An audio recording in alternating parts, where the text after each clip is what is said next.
Let's watch a Xaxxas video. Here we go. Let's get some hype here.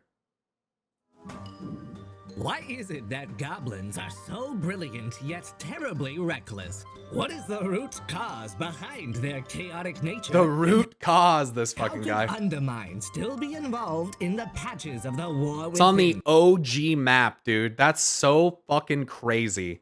When I saw it on there the first time, Xaxxas, I was like, damn. Metzen wants to be using this for a while. I can't believe. Yeah, it's been on there a long time. Welcome back, heroes. I'm your host, Xaxxas, broadcasting from Crapopolis, Kazan. Today's report, the Kajamite Query, how goblins and Grell came to be, the origin of Mount Kajaro, and how it all fits in the war within. It just may be that the imagination of goblins, the mysterious Grell lurking in Hold on, let me look at this goblin here. within. It just may. Why does this motherfucker look like he's growing off a pine cone or a plant or something? What is this? Look at this. What the fuck is that? The fuck?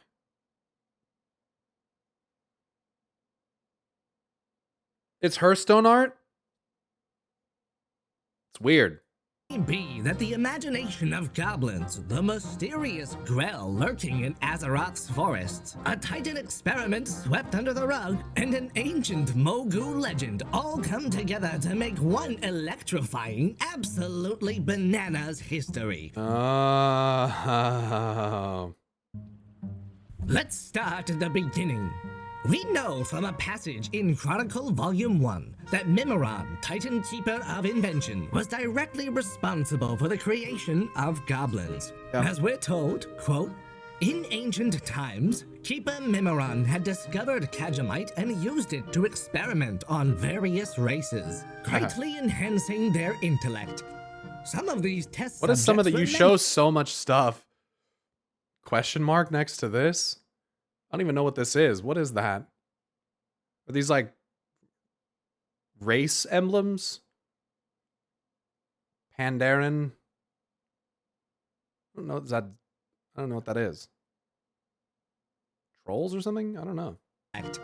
Some of these test subjects were members of a small, primitive Suggesting other possible races? Pandaren and Volpera? Oh. race that roamed the forest lands near Ulduar.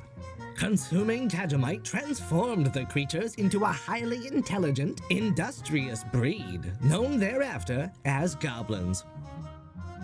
The destruction caused by the Sundering cut off the goblins' supply of Kajamite. In just a few generations, their heightened intelligence vanished. Those goblins who had found refuge on the Isle of Kazan had already forgotten the role that Kajamite had played in their old society.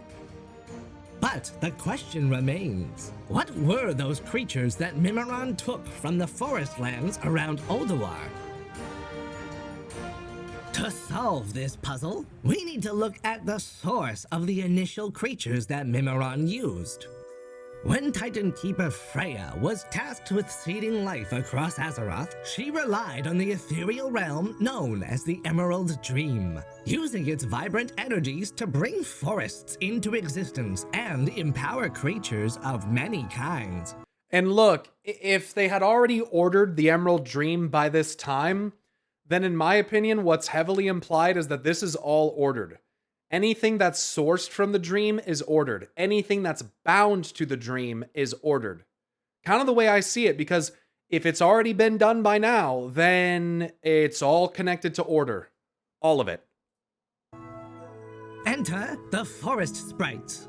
These mischievous beings, unlike the orderly and balanced nature of the dream that we're used to, represented wild, untamed chaos.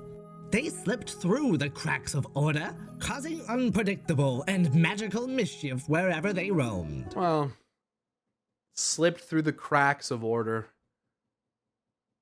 I guess they must have if they're just little chaos beings, right? One might Even the Night Fae? Especially the Night Fae. What? The entire Shadowlands is fucking ordered. Especially the Night Fae. Could be life fighting back? speculate that the forest sprites You mean what I'm talking about? No. Freya's binding them to the Emerald Dream. are but one example of chaos, along with the Firekin and Spriggans that leap into being across nearly every cosmic force. These life-oriented manifestations of chaos were the perfect candidates for Mimiron's experiments, as he sought to channel their raw, improvisational energy into something more directed and inventive. If indeed forest sprites were the very creatures that Mimiron experimented on, there is another mysterious race whose shrouded origins could be thoroughly explained. Which is funny that he's gonna say grells because I call them imps. I was like, oh yeah, these little fucking imps. I can't remember what I was doing. There was grells and I was like, oh yeah, these imps. And then the chat's like, no, they're grells. I was like, okay, dude. The fuck is the difference? The Grell. During Mimiron's experiments with Kajamite to create goblins, the chaotic nature of the sprites could have backfired, creating a new aberration in the Grell. The wild, mischievous beings often found in Azeroth's deep forests. What if the Grell were actually failed attempts or offshoots from found in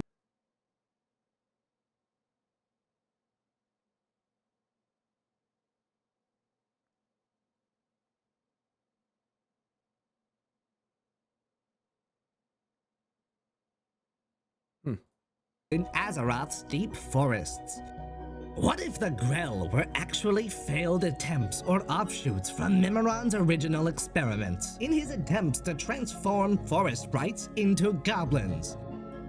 Just like the trogs that resulted from the unstable experiments on the Earthen, the Grell could be discarded byproducts, creatures that didn't quite take to the transformative properties of Kajamite and were not considered worthy of civilization. I could very much see that, yeah.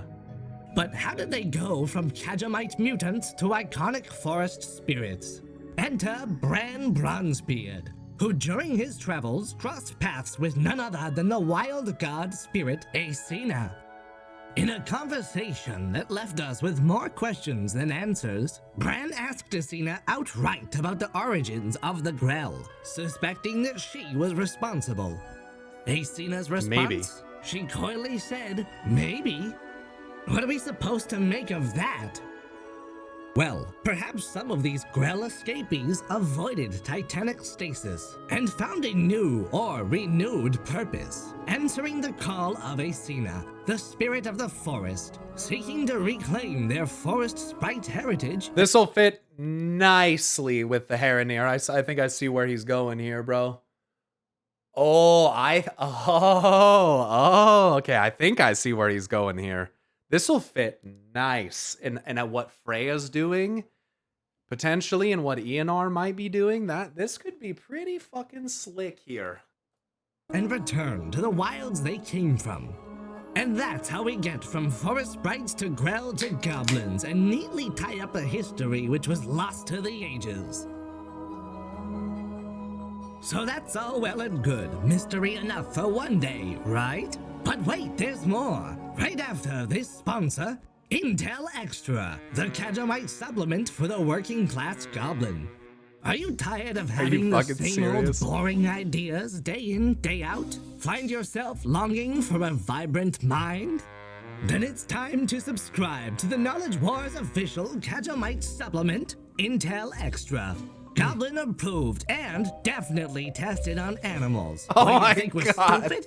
By now, ask questions later and show the world who's smart. What do you think, we're Intel stupid? Extra. Don't even bother asking your alchemist if Intel Extra is right for you. It is. Some topics may include, yet are not limited to, mutation, leprosy, cognitive degeneration, and long-lasting euphoria. Kajamite ingredients sold separately. That's great. Back to the show. Let's Dude, rewind. who puts fake ads in their video themed to the video just to make you laugh as a fucking segue, bro? This guy's a fucking genius, dude. This guy's a creative fucking genius, dude. It's I can't even comprehend this. Like, what the fuck did I just watch? Like, what the fuck? That's amazing. A bit. You're one of the best WoW content creators I've ever seen, dude. I'm serious, man. I've been doing this a long time, dude. You are hard pressed to find videos that are more creative and well made than Xaxxas videos, bro. I'm so serious, man. I mean that. It's really something, dude. It's really something. Yeah. Did Memoron find Kajamite in the first place? Where did this remarkable ore actually get its properties? Great fucking question, bro. What the fuck is it? What exactly is it? This is a mystery even more confounding than the goblins. It almost gives me like orderly Fell vibes, bro. Like Fell that makes you smarter and like creative, but doesn't make you crazed or turn you into like a demon fully. Like something that gives similar effects to Fell, but like isn't Fell. Refined Fell or something. I mean, it is a rock, right? So, but we've seen Fell Slate and Fell Rock, but if you... What would the properties of those be? Are they... I mean, I can read about Fell Slate. But anyway, I'm gonna let him cook. Or Memoron himself. And the answer may lie in the heart of Mount Kajaro on the island of Kazan. Mount Kajaro... Wait a second. Isn't it? It's Kazan where they find Azurite for the first time, but it's just a golden liquid, right? And then when it's exposed to the air, it turns like dark red, almost like amber or red, which amber's more orange. So I don't know. But I'm just thinking about if this is in proximity, if they found Kajamite in proximity, okay, I gotta let him cook, dude. Kajaro is the location where goblins later discovered the largest deposits of Kajamite, digging ever deeper to desperately find more. Is it a refinery? But why there of all places? What caused this mineral to appear in such high concentrations at Kajaro? Exactly. Is it the proximity to... Is it Telebim or is it something to do with the Maelstrom? Is it the Azurite? I mean, surely the wound... There's... The Well of Eternity, man, is such a fucking lie. What we know about that is such a fucking joke. And is there a link between this Kajamite-rich region and the vein of Azurite that goblins later found deep below Undermine? My man. It seems to me that something catastrophic and magical occurred at Mount Kajaro long ago. And obviously, based on where I saw in the start, he's going to take it to a world tree. And there is a volcano there. And what sits at the center of Unguro Crater? Fireplume Ridge, which I posit may have been created after Aman'Thul struck Il'gynoth with lightning. Or Yasharaj, or whatever the fuck the truth of the tree actually was. Setting it ablaze. Which led to that ancient Pandaren fucking legend that Rathian talks about lightning tearing the sky asunder and setting a tree ablaze, and how lightning was a gift of the gods, and how it gave birth to civilization. And this looks kind of reminiscent, frankly, when you see these big, kind of pinkish orange billows of smoke coming out of these fucking volcanoes. It reminds me a lot of the Black Empire, to be honest, which was clearly in a more primordial time when mortals were first arising on this world. So this kind of gives me... There's like a whole entire era of World of Warcraft, several eras that we just never got to see. Like when you really zoom it out, I know I'm rambling. I'm going to go back to it after this. When you really zoom WoW out, we exist in such a tiny fucking minuscule fraction of it. And that's exactly how real life is too, right? And like how much time has passed. We're just like this. You know, we're like less than this. You can't even like see how much we are, right? And I think in World of Warcraft, it's kind of like that too. But what's interesting is that in World of Warcraft, there's a big essence of change. In the amount of time that our character has been around, a lot of things have happened. A lot of things have changed. A lot of things have progressed. Hope, in some ways, has started to win out. If you look at the WoW universe to a degree, since the birth of our character, there's almost been like a shift towards hope and like victories against grand threats like the Burning Legion. Assuming we're not letting our pride get the better of us, we are successful. Sometimes I wonder if we're being strung along like that on purpose because it's helping us grow, or it's the one of, if not the Titans group plan is to basically pit us against the worst shit. Just enough to not where we'd get wiped out. We lose some leaders, the world gets scarred, this or that. But you know, we're still here. We're still cooking. And maybe Azeroth is still cooking as a result. But anyway, I'm gonna let Xaxxas keep cooking here. An event that scarred the land, altered the environment, and left behind the precious mineral we now know as Kajamite. To find out what that is, we'll have to go even further, back to the dawn of civilization itself. Back in Mists of Pandaria, during the legendary quest, The Crown of Heaven, the Black Dragon... This guy, oh my god, bro. He doesn't miss anything. It's the best. It's the fucking best, dude. He doesn't miss anything. He literally is pulling what I refer... This guy doesn't miss anything. Rathian tells us a tale of ancient days. Let's go. At the dawn of the world, Yo, he's when the literally mortal gonna play races it. were young, they did not yet possess the secrets of fire. They shivered in the cold and the rain, until, in one instant, lightning tore the sky. It would assume rent a Aman'Thul. tree asunder and set it aflame.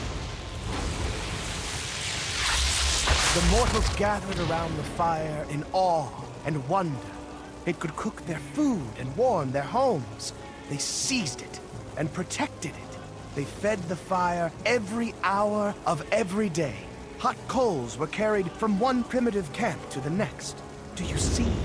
In a single flash of light, civilization was born. Truly, lightning is a gift of the gods. Oh my god, it's such a good fucking quote, dude. Oh!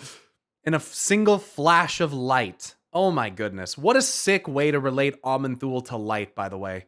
Oh, as if you can't already with light and gold. And by the way, or light and void. The way that Aman'Thul wears a blue and gold robe, bro, I don't know, man. I don't want to believe he's the bad guy. I have this feeling that Aman'Thul is like a priest who's devoted to Azeroth.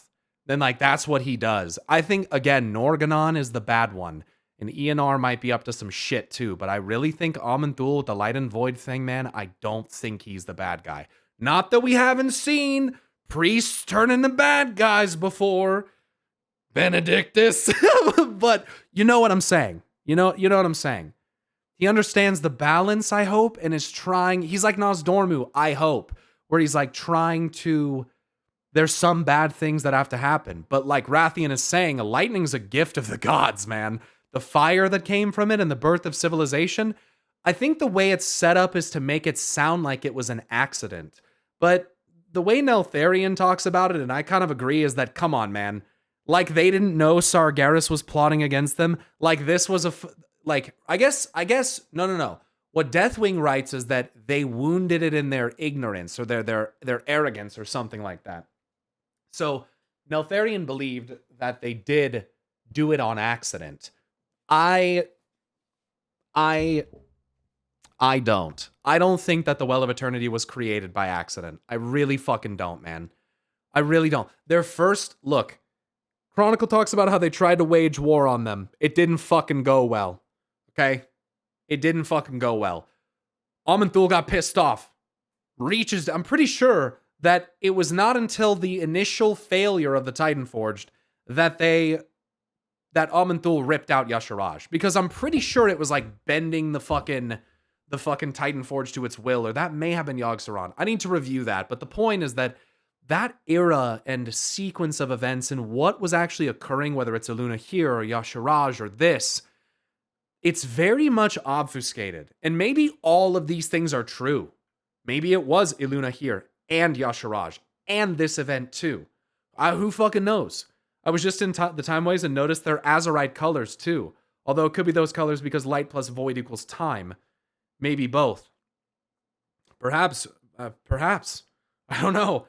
But I think Aman'Thul having the black and the gold, or the blue and the gold, I think he looks like he would be a priest potentially devoted to Azeroth. And anyway, let's continue. Sorry, I got very off track there. You are the ember. You are the spark. You are the fire that will spread across the world. You will awaken Azeroth's potential. What if Whoa. Rathian's story wasn't just a symbolic tale? What if he was describing a real Yes. event? Yes. The destruction of a world tree at Mount Kajaro. Sure. Imagine a world tree Look at that standing fucking tall, eggplant. What its the roots fuck? spiraling deep into Azeroth's crust. When it Scary. was struck by lightning, the impact was... Oh, it's purple and green. I think that's done intentionally. Sorry.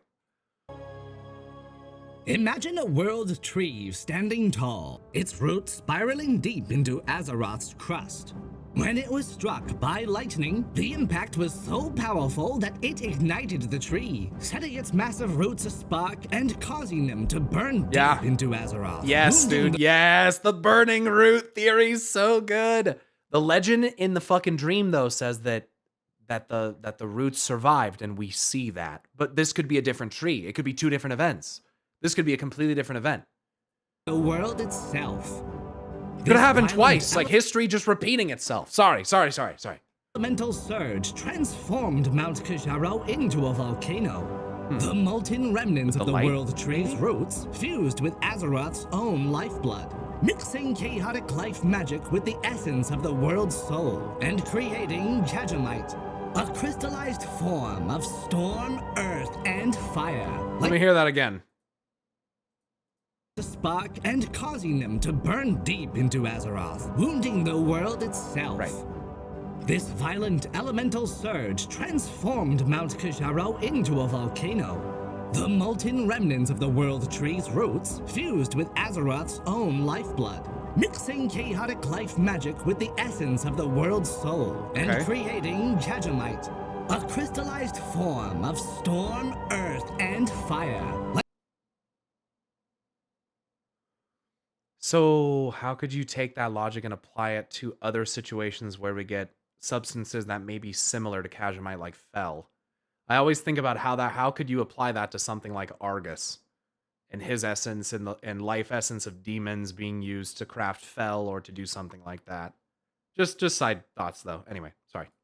Like fossilized lightning from real-world geology and becoming the spark of imagination that began civilization.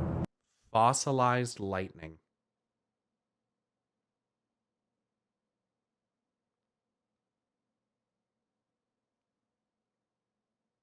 This kind of makes me think, like, why would there be, to give another, maybe you say this, but no spoilers, but to give another, like, thing to think about here, there are a shitload of crystals that, like, manifest an Unguro crater, isn't there? That are, like, coming out of the ground? And if I think it's plausible that Aman'Thul struck a tree with lightning there, and Xaxxas thinks that also happened here, potentially, then a similar scenario could be occurring. Where in this case, because of the proximity, perhaps, to Azeroth's essence, it became Kajamite. Or something, maybe there's another layer to that, literally. And then maybe in Unguro crater, it fragmented into several different colors of crystals and became some, I don't know. Why if the same thing occurred, why would the result be different? Is I guess where my mind goes. But anyway, that's just also based on the idea that it is the same thing that happened, which it's called fulgurite. When lightning strikes sand, it creates root like glass formations. I've seen that. And that region there is covered in sand. Uldum, Tanaris, Silithus. The only area in that region that's not is Unguro Crater. However, Uldum used to be a jungle until it was destroyed by the Forge of Origination activating. And I'm pretty sure the water in Uldum flowed there from the region that is Unguro Crater, or right around that region. Pretty sure the water is coming from the northwest. It's another instance of water traveling from an area that has an abundance of life energy or has a world tree and trickling down into another area where then a lush jungle or forest forms. The same thing happened with Mount Hyjal and the Barrens. The Barrens are no longer a lush forest, thanks to, I believe it was Deathwing who we can primarily thank for that, but I think it actually was even long before that it had not been a jungle anymore. It was way before that, I think. Yeah, it must have been way before. Back before the days of the arrival and establishment of the orcs, obviously. So this jungle used to be there, and I'm pretty sure it's because of the energies that were being spread from the tree. So just keep that in mind in terms of water and how it flows and where life arises, and where these crystals and crystal formations and things of potentially an alchemical nature may be occurring. In the novel Before the Storm, when Sylvanas Windrunner first holds Azerite, her experience shares similarities to Kajamite's influence. Really? Quote, oh yeah, the way it actually affects raced her physically. through her brain. Not simply her usual calculating, cunning, clever thoughts, but shining, frighteningly brilliant ones. Innovative, creative. Frighteningly brilliant. The Azerite King Topper of the triple-chinned Galliwix was uniquely mined on Kazan years before the worldwide resurgence of Azerite during Battle for Azeroth, in a Kajamite mine, no less. So, we have a legend of a tree that was struck by lightning, heralding the rise of mortal civilizations, and the unique mineral substance Kajamite, used by a Titan Keeper to kickstart Goblin civilization, that is found above an ancient wound in the world, where the first Azerite was rediscovered years before Battle for Azeroth.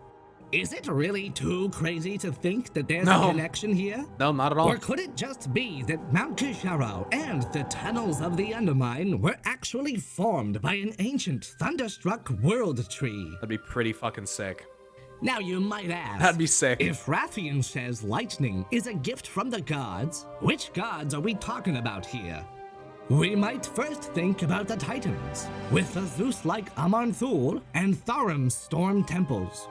But I think that this legend predates the Titans' arrival altogether. Introducing Alakir the Wind Lord, one of the 4 original elemental lords that we've... Shut the fuck up. You think that they've is this suggesting that you think that they've replaced major events in history that would have once involved things like the elemental lords with their own involvement? To make us think that they were involved when they weren't? That would be fucking crazy. Like literally stealing history?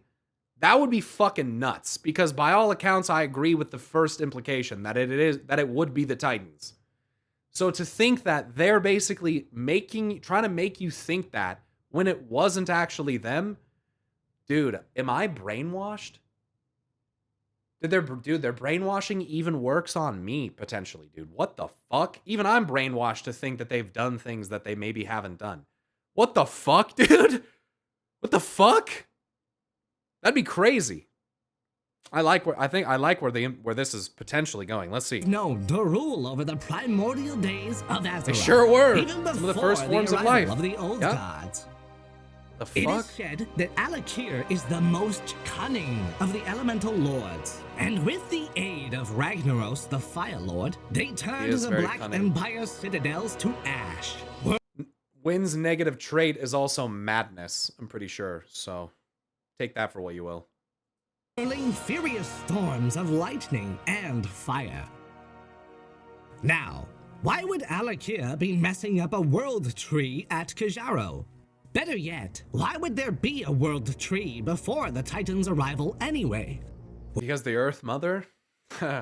Well, if you're satisfied with the answer that maybe world trees are a natural phenomenon too, great, no problem. But if you're a skeptic like me, I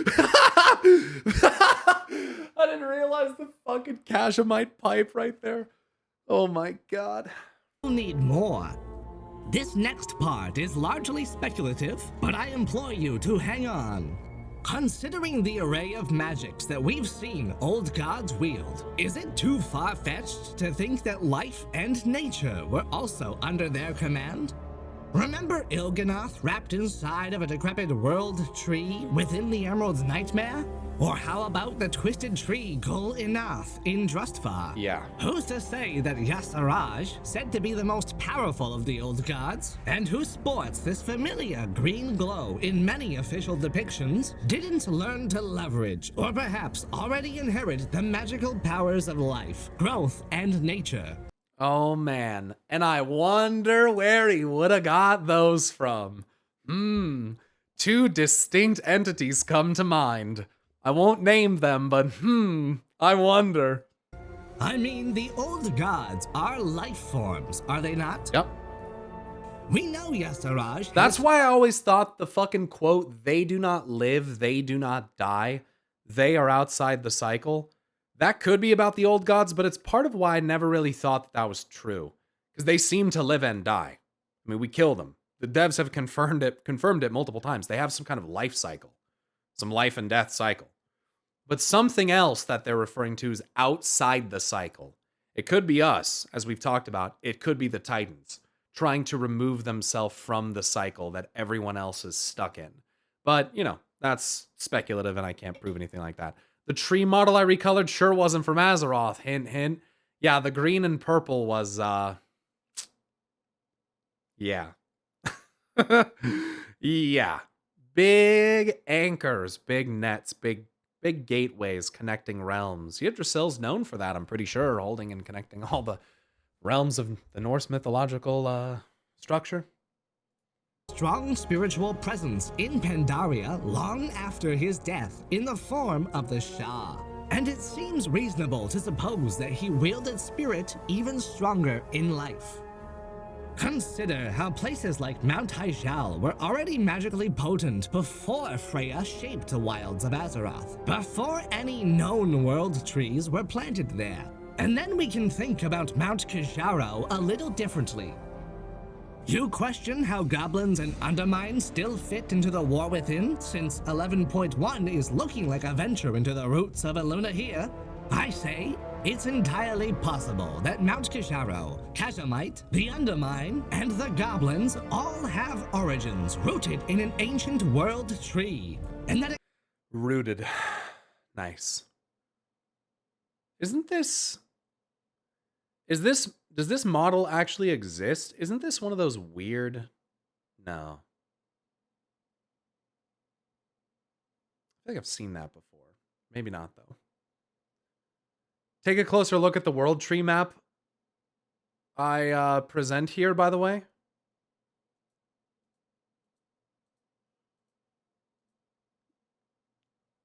Mount Hyjal. Oh, you mean here. And they line up. Hyjal. Fuzan. Zandalar. Fuck it, I believe it. Oh, no, there is. No, there isn't one in Zandalar. But the Dreams connection is so heavy there. I think, anyway. Could be altitude. Where do you think the tree in Zandalar was? Mount Magumba. Oh, it's under my shit over here. Mount Hyjal, Mount Kajaro, Mount Magumba, Mount Neverest. Oh, they're all on top of mountains. Yeah. And this, I have a theory about this from a long time ago. I don't know if you've seen that. 7 heads as well. Oh, Yasharaj is the 7th. But you don't have one in Unguro Crater. That's a problem for me. Because Il'gynoth is in one in Unguro Crater. And then there's Andrasil. Or you're talking ancient ones. Those were all planted post Sundering. Same like Teldrassil. So that's why I thought maybe one would have to be in Unguro Crater. Maybe those came later?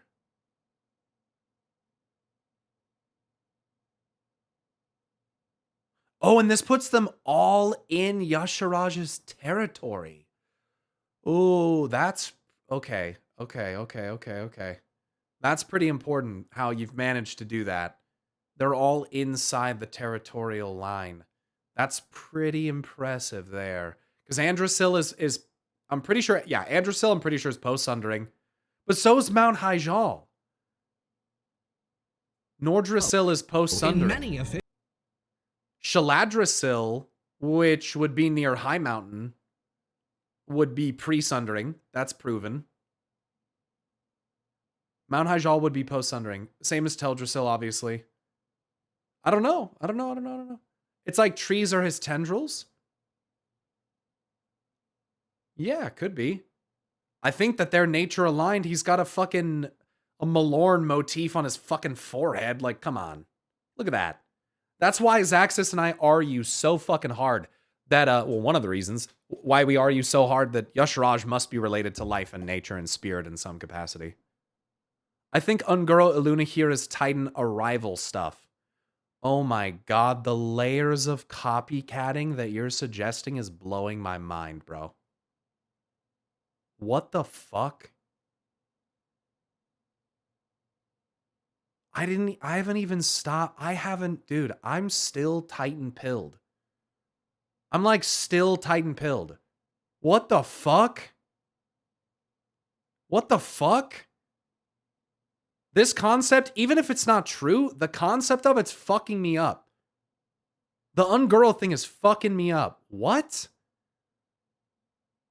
That's some of the... Dude, the natural world, we have no fucking idea. We have no idea actually what was here, dude. What a fucking... What? And oh my god. And Argus, oh my fucking... You guys aren't gonna believe. When this Argus video comes out, you're gonna fucking... It's fucking insane. It's fucking insane. Just wait, dude. depictions didn't learn to leverage, or perhaps already inherit the magical powers of life, growth, and nature. I mean, the old gods are life forms, are they not? We know Yasaraj had a strong spiritual presence in Pandaria long after his... There are also those, to add to this, that believe that the Black Empire was actually a subaquatic empire, at least some of it. And that's why the old gods look the way they do, and that's why there are allusions to things like Poseidon and children and things like that, and the concept of like the earth being raised out of the water is something to think about. That like perhaps there used to be way less landmass exposed than there is now. That's something that's been gaining more and more traction.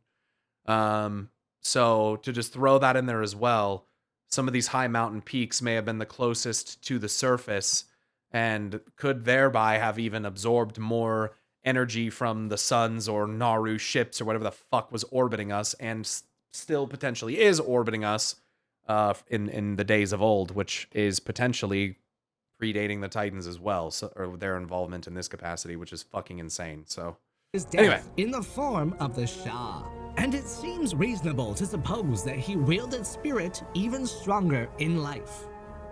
Consider how places like Mount Hyjal were already magically potent before Freya shaped the wild. There was one place she and the wild gods frequented more than any other, a massive forested peak called Mount Hyjal. And Xaxxas said, Nordrasil is a mortal age planted one, but Hyjal, these mountains are remnants of another set of trees. That would be fucking nuts. New trees planted on the corpses of old ones. Dude. These underlying, like, dark as fuck themes are so sick. Like the Nerubian city. Planted on the bones of another one. Built upon the bones of something that once was. What the fuck? Ordered trees on top of OG trees. The mountains are remnants of trees. When you look at Mount Hyjal, dude, it looks like a fucking gigantic tree trunk. I don't disagree. So did Teldrassil. Even fucking Teldrassil looked like that, which was weird. I mean, it was fucking huge. It doesn't have to be dark. It just gave nutrients to a new tree cycle of life. But it depends on how you frame it, Klopso. If we're talking about the Titans coming in and in a parasitic manner kind of copying the original mechanisms and trying to recreate it, but maybe not doing it right, or having kind of like monstrous or tainted attempts at what they're doing because it's like corrupted by their flawed pursuit of order, it gets a lot darker. But yes, the cycle of life is clear, but it's just the concept of like why they were planted there and what is the reasoning behind it. Ardenweald also looks like mirror copy of Yasharaj's trees on that map. I mean, in Ardenweald, you have 7 to 8 trees and 1 in the middle. Teldrassil had its own forest on top. Yeah. Of Azeroth, before any known world trees were planted there. And then we can think about Mount Kijaro a little differently.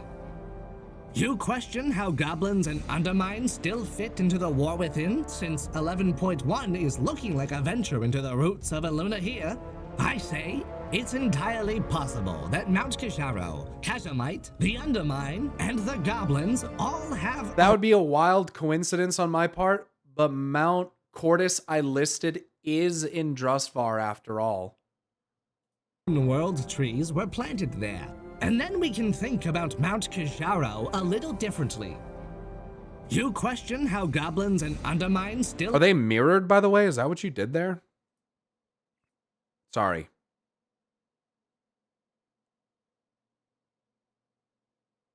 Oh, it's where they would have ended up, I think. That's what I'm looking at.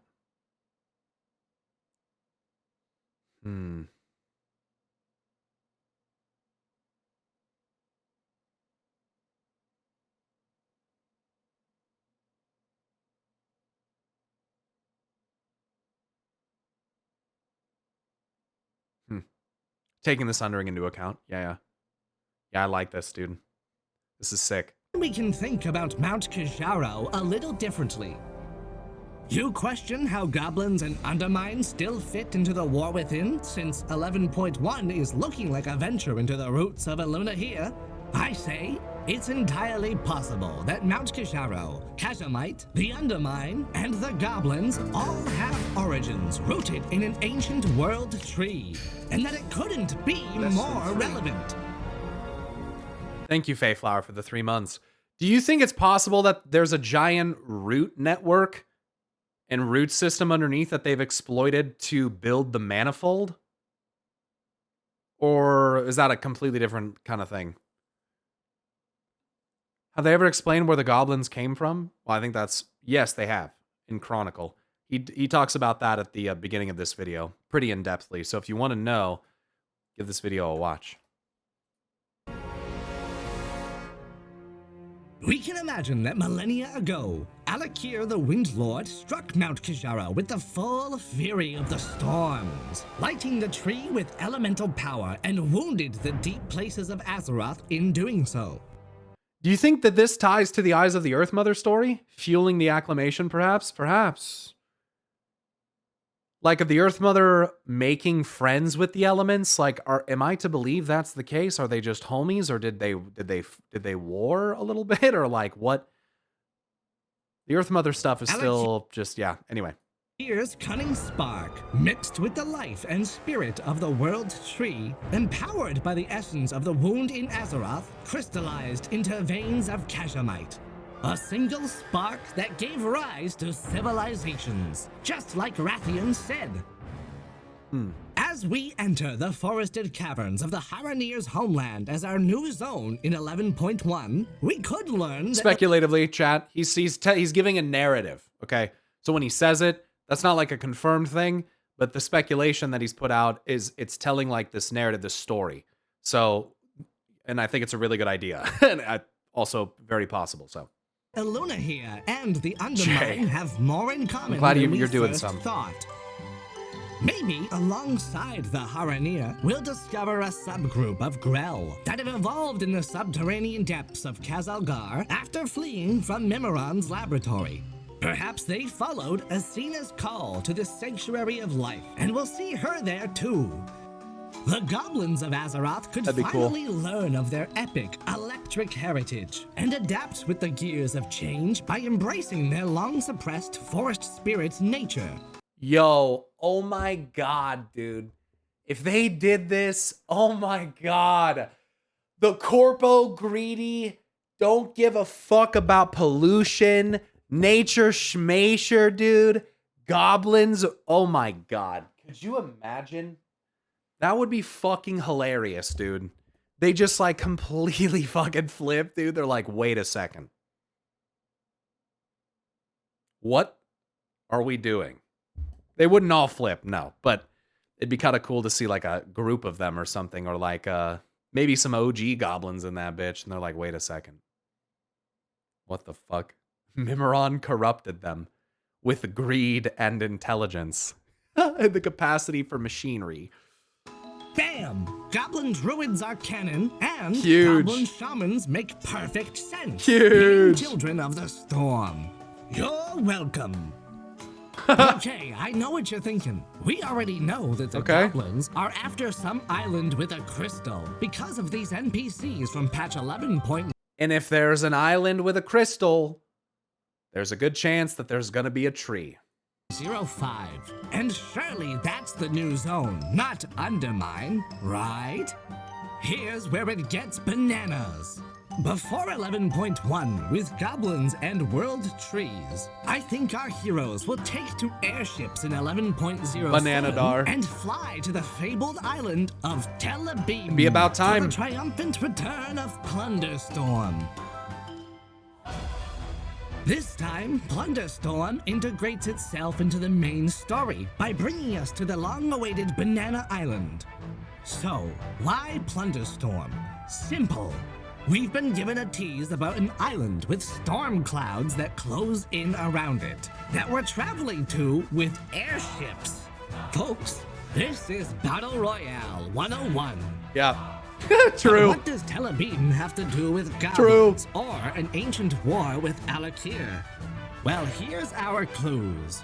The goblins who had explored the island in question were scared off by clouds rolling in, just like a storm. Ricket mentions a crystal of some kind, and I'm reminded of the big storm-charged crystal mountain on the Isle of Dorn, home to the Stormrooks, the elemental griffins bonded with the Earthen Riders. Given that you can only make up so many new, veiled, or otherwise uncharted islands in a sea so frequently sailed, I think that Telebim, which sits firmly between Kazogar and Mount Kijaro, will serve as an appetizer in 11.07 for the full course gluttony awaiting us in Undermine. That'd be fucking sick. I'd be totally cool with that. Telebim is an island Bananas grow on almost trees. only for its iconic bananas. However, Banana World Tree, the let's name go. of the You think island- Donkey Kong lives in there? You think Donkey Kong rules that bitch? If we go to an island with fucking a big banana tree on it, and there isn't a big angry gorilla that makes me think of Donkey Kong, then that is a horribly missed opportunity. I'm just gonna say it. bears hints to why what is going on there relates to the Undermine. King K. Rool. Peeling this open, we can suspect that the name Telebim is likely based on the real-world city Tel Aviv, which comes from the ancient world word Tel Abib. What's particularly interesting is that the word tel comes from the Arabic term Mound or for an small artificial hill. mound, created over centuries through the combined layers of civilizations built over the other. And on a conceptual map from Azeroth all the way back in the day, we can see an island named Alabim, which later evolved into Telebim. It's been around for a long time, dude. They're starting to pull more and more stuff off these early maps, and that's been kind of veiled for a while, dude. They're kind of going crazy right now from a lore perspective. I'm gonna be honest, man. They're kind of fucking cooking. Previous name, Alabim, as an early clue to Alakir's influence on the later named Telebim. And what if this crystal that the goblins and the Arathi are after is actually a piece of the historic war between the elemental lords and the old gods? Rathian's legend is about the dawn of civilization, right? And the real first civilizations on Azeroth weren't the Titanforged, but the Black Empire. It just may be that the layers of civilization hinted through the name Telebim are the remnants of the Black Empire. And after them, the ancient goblins. Whoa, that would be fucking... This would be very interesting to see an on-Azeroth remnant of an elemental civilization would be fucking dope. And with Khazalgar, we're kind of teetering on that concept.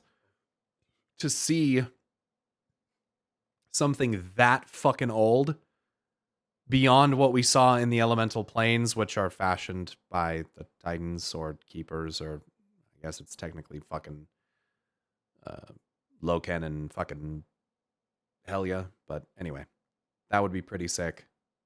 If this crystal is at all linked to the storms surrounding it, then it would be a no-brainer that a bunch of electricity-obsessed goblins would try to power their city using it. I mean, think about it. If the ancient goblins were cut off from Khajiit because of the sundering, then who's to say that Tel Abyss wasn't a surface-level, pre-sundering megacity built by Mimiron's ancient goblin inventors, who at the height of their intelligence cool. vastly outmatched the goblins of modern day. Yeah, that'd be kind of cool.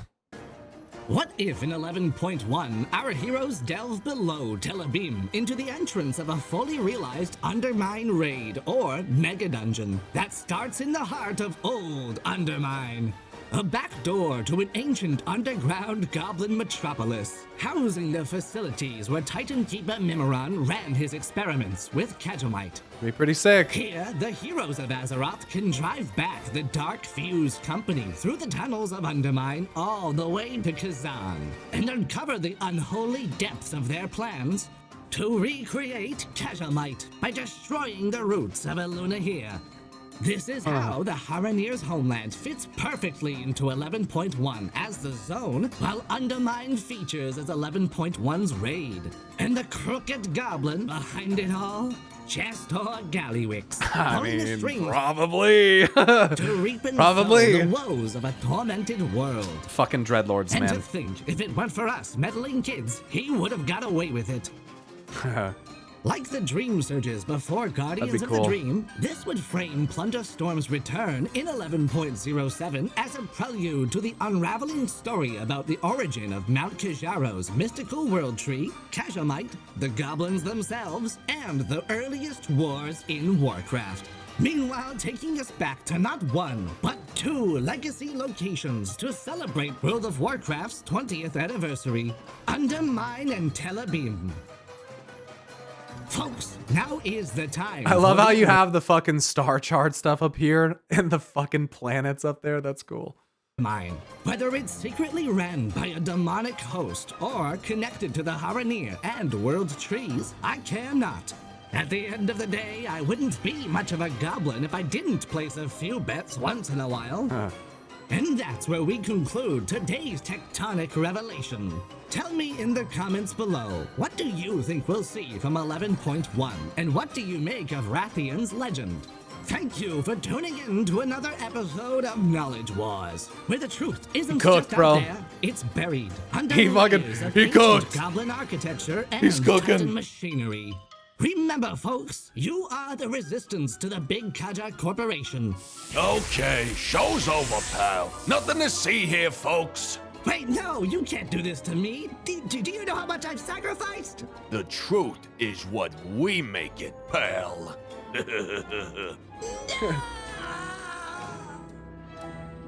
I wonder whose voice that is. What a weirdo at the end there, huh? Thanks for letting me be a part of that. That was cool. I appreciate that, man. Like the video, subscribe. It's a good video. He cooked, man. I don't really think that much about the goblins, to be honest, man. It's really cool. Tel Abyss exciting. Undermine's exciting. Man,